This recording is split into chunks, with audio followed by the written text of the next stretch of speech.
લાજપોર મધ્યસ્થ જેલમાં મહિલા આરોપીનું મોત। અમદાવાદ ખાતે રહેતા અમૃતાબેન ઉર્ફે જુલીને પાસાની સજા માટે સચિન લાજપોર મધ્યસ્થ જેલમાં રાખવામાં આવી હતી।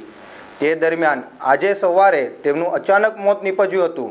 સચિન પોલીસે નવી સિવિલ હોસ્પિટલમાં તેમના મૃત્યુદેહનું પોસ્ટમોર્ટમ કરાવ્યું હતું। ત્યારે મરનારના પતિ ધર્મેશ ચુનારા સહિત પરિવારજનોએ આરોપ લગાડ્યો હતો કે તેઓ સવારે જેલમાં અમૃતાબેનને મળવા માટે ગયા હતા, ત્યારે પોલીસે મળવા નહીં દીધું હતું।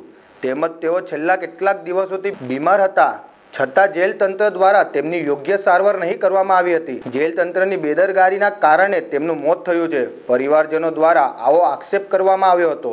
બનાવ અંગે આગળની વધુ તપાસ સચિન પોલીસ શરૂ કરી છે। જી, આપનું નામ? ધર્મેશ સૂર્યકાંત ચુનારા છું મારું નામ। મારી મિસિસને પાસામાં લઈને આવેલા આ લોકો અમદાવાદ બસ સ્ટેન્ડ, ગીતા મંદિર, રાયપુર દરવાજા બહાર અંકુર મિલની સામે। કેમ અહીંયા લાવેલા હતા?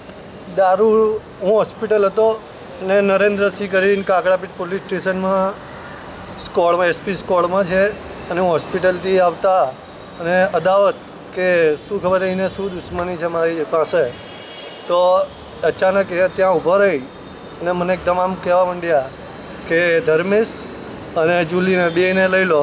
મેં કીધું કેમ? અમે તો હોસ્પિટલથી આવ્યા કે તારી પર કેસ કરવાનો છે મને।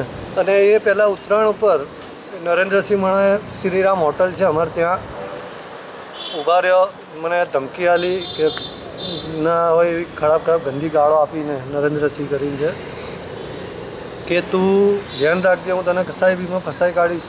મને પણ ના ફસાયો, પણ મારી મિસિસને એને ક્યારે સુરત કેમ લાવેલા હતા અને ક્યારે લાવેલા? સુરત 19 તારીખ રાત્રે 2:30 વાગ્યા હું બી સાથે હતો બસમાં।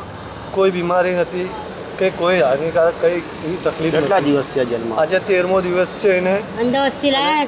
આજે 13મો દિવસ છે। મોતનું કારણ શું હશે? શું ખબર એ હવે એમના માટે। હવે હું સવારે જેલ ઉપર ગયો ને તો આ લોકો ડેડ બોડી લઈને ત્યાંથી નીકળ્યા।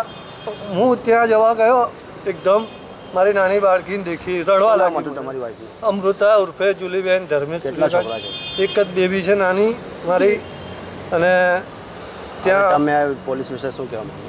પોલીસ તો આ અમને ત્યાં સવારે ગયા તો બી કોઈ અન્ય મેં સવારે મુલાકાત બી લખી આપી।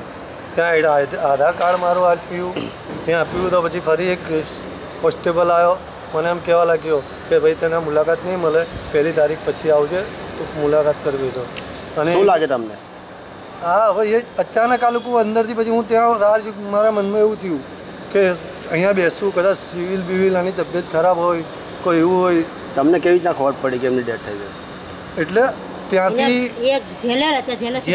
જેલેથી બહાર હું દેખી ગયો। મેં તો મારી મિસિસને કેમ આ લોકો લઈને આવ્યા કો હાઈદરા નાની બેબીને? હું એકદમ શું લાગે છે પોલીસની ચૂક છે આમાં? પોલીસની હોય, બેદરકારી પોલીસની હોય આમાં। ઓકે, બેદરકારી